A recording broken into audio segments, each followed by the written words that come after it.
नमस्कार, मी पंजाब दत्त या ठिकाणून जालना जिल्ह्यात असल्यामुळं खास करून शेतकऱ्याला अंदाज देणार आहे.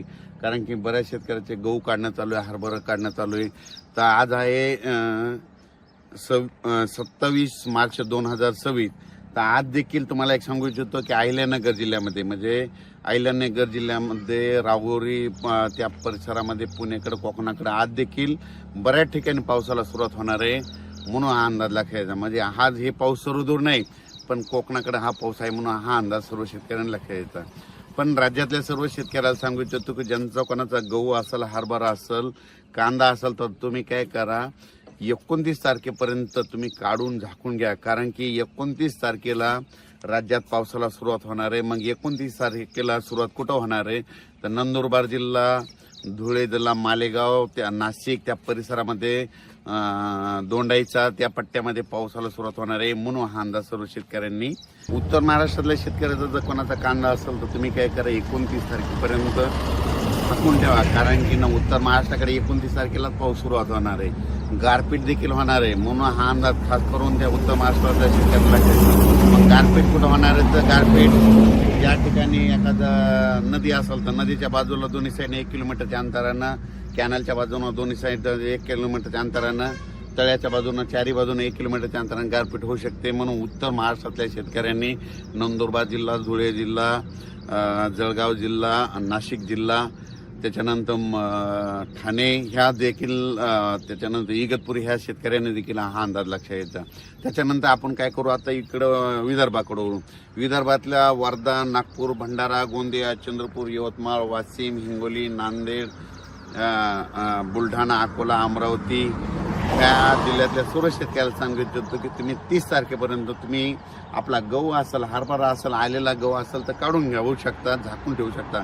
कारण की विदर्भात देखील 30 तारखेपासून ते 1-2 तारखेपर्यंत 31, 1, 2, 3 तारखेपर्यंत राज्यात पाऊस म्हणजे विदर्भात पाऊस होणार आहे, पूर्व विदर्भात होणार आहे. म्हणून हा अंदाज लक्षात. हा पाऊस सगळीकडे सारखा पडणार नाही, काही भाग सोडणार आहे, काही ठिकाणी पडणार, कुठं सोडून देणार, काही ठिकाणी नुसतं वारं सुटं, गारपीट देखील होणार आहे. म्हणून हा अंदाज सर्व शेतकऱ्यांनी, विदर्भातल्या सर्व शेतकऱ्यांनी लक्षात येतो. त्याच्यानंतर आपण मराठवाड्याकडून, मराठवाड्यातल्या सर्व शेतकऱ्याला सांगू इच्छितो की नांदेड जिल्हा झालं, हिंगोली जिल्हा झालं, परभणी जिल्हा झालं, लातूर जिल्हा झालं, धाराशिव जिल्हा झालं, बीड जिल्हा झालं, जालना जिल्हा, संभाजीनगर ह्या सर्व शेतकऱ्याला सांगू इच्छितो की मराठवाड्यात देखील तुम्ही काय करा, 30 तारखेपर्यंत ज्यांचा गहू असेल, हरभरा असेल, काढणी झालेले पिकं काढून घ्या. कारण की मराठवाड्यात देखील चांगला पाऊस, काही ठिकाणी वारा सुटेल, कुठं पाऊस पडेल, कुठं काही ठिकाणी गारपीट देखील होईल, काही भाग निरंक देखील राहील, काही भाग सोडून देईल. म्हणजे हे अवकाळी पाऊस सगळीकडे होत नसतं. म्हणून ही सर्व प्रथम सर्व शेतकऱ्यांना लक्षात येतं. मराठवाड्यातल्या शेतकऱ्यांनी देखील आपण आपल्या पिकाची काळजी घेणे गरजेचं आहे.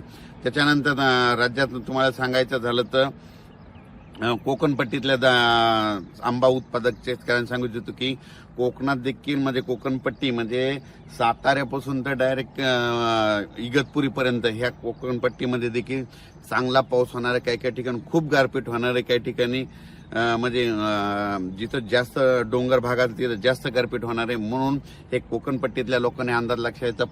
पुण्याच्या शेतकऱ्यांनी अंदाज लक्षात घ्यायचा. 2 पुणे, त्या बारामती, त्याच्यानंतर अहिल्यानगर, संगमनेर ह्या पट्ट्यातल्या देखील कांदा उत्पादक शेतकऱ्यांनी आपण आपल्या कांद्याची काळजी घ्यावी. कारण की चांगला पाऊस बरसणार आहे. म्हणून हे लक्षात यायचं. गारपीट देखील होणार आहे, वारं देखील सुटणार आहे. म्हणून हे अंदाज लक्षात येतात. त्याच्यानंतर तसेच महाराष्ट्राच्या बाजूला तेलंगणा आहे. तर तेलंगणातले डोंगळे तहसील, डोंगळे त्या शेतकऱ्याला सांगू इच्छितो की तुम्ही काय करा, 30 तारखेपर्यंत तुमचा गहू असेल, कांदा असेल, धान असेल तर तुम्ही काय काळजी घ्या. कारण की तेलंगणात देखील पाऊस पडणार आहे. त्याच्यानंतर कर्नाटककडे देखील तुम्हाला सांगू इच्छितो. कर्नाटकमध्ये तिकोटी, मंगसुळी, त्याच्यानंतर धारवाड, कर्नाटकच्या बऱ्याच जिल्ह्यामध्ये चांगला पाऊस बी पडणार आहे, गारपीट देखील होणार आहे. म्हणून हा अंदाज कर्नाटकच्या देखील शेतकऱ्यांना लक्षात यायचा. त्याच्यानंतर कोल्हापूरचे शेतकऱ्याचे फोन आले. कोल्हापूरच्या शेतकऱ्याला सांगू ज्यांचा गहू असेल तुम्ही काढू घ्या. साताऱ्याच्या शेतकऱ्यांना देखील हे अंदाज लक्षात यायचा. त्याच्यानंतर इकडं खास करून नाशिकच्या शेतकऱ्यांनी खास करून अंदाज घ्यायचा. कारण की नाशिककडनं ह्या पावसामध्ये बऱ्याच ठिकाणावर चांगली गारपीट होणार आहे. म्हणून नाशिकच्या शेतकऱ्यांनी देखील हा अंदाज कांदा शेतकऱ्यांनी लक्षात यायचा. म्हणून हे त्या शेतकऱ्याला सांगू इच्छितो. त्याच्यानंतर अहिल्यानगरमध्ये राहुरी झालं त्याच्यानंतर पैठण, वैजापूर, गंगापूर, कन्नड, संभाजीनगर त्या परिसरामध्ये, फुलंब्री त्या परिसरामध्ये चांगला पाऊस देखील होणार, काही ठिकाणी गारपीट देखील, काही ठिकाणी वारं सुटणार आहे म्हणून हे देखील अंदाज लागतात. म्हणजे सांगायचं झालं तर 29 तारखेपासून ते 3 तारखेपर्यंत राज्यात दररोज वेगवेगळ्या भागात पाऊस पडणार आहे म्हणून हे लक्षात येतं. आणि आणखीन एक शेतकऱ्याला एक महत्वाची सूचना सांगतो, या वर्षी अवकाळी 10 दिवसालाच अवकाळी येणार आहे. म्हणजे कंप्लीट आता ही अवकाळी गेल्याच्या नंतर लगेच तिथून 10 दिवसाला परत दुसरा अवकाळी पाऊस येणार आहे, परंतु तिथून पुन्हा परत 10 दिवसाला तिसरा अवकाळी येणार. म्हणजे अवकाळी हिचं सत्र हे चालूच राहणार आहे म्हणून हा अंदाज सर्व शेतकऱ्यांना लक्षात द्यायचा.